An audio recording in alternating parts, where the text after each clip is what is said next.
girls, it's Stephanie. So I thought I would do a little vlog since Melissa didn't get to post her vlog today.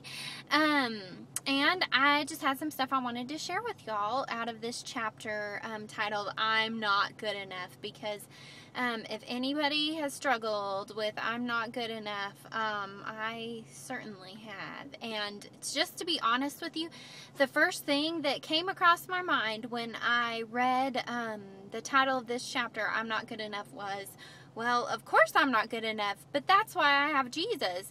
And so that's kind of the place my mind is at right now, but I just want to tell y'all that my mind has not always been that way. I spent a lot of years really just trying to prove something to myself. That's probably how I got through school, was trying to prove that I was worth something and that I could do something. It wasn't until I was really forced to stop and slow down that I realized that, you know what, my good enough, just like Renee said, my good enough has to come from God.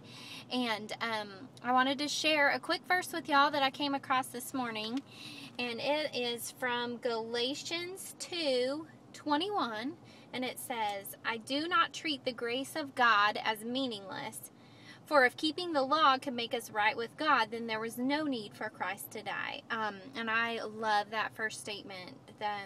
It just really sticks with me. That says, I do not treat the grace of God as meaningless. Because I think sometimes when we seek to strive and seek to find that good enough, we kind of forget about grace, because, you know, grace is dependent on God. It's not dependent on anything we can do.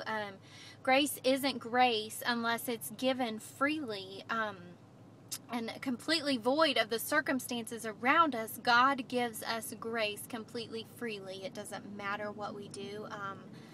So I just wanted to share that with y'all, that you know, I know you may not feel good enough, and I know that may be a struggle that you have, but I just really want you to know that no matter what, God's grace is enough for you, that He is enough for you each and every day.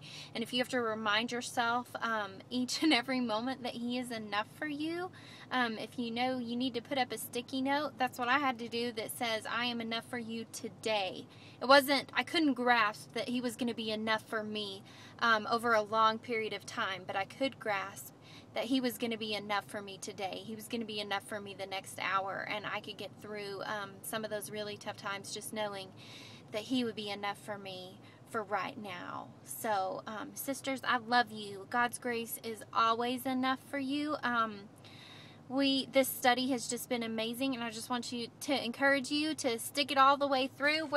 Let's see, we're about halfway there, and I have just really enjoyed getting to know y'all better, and I look forward to talking to you again soon. Bye! Mwah!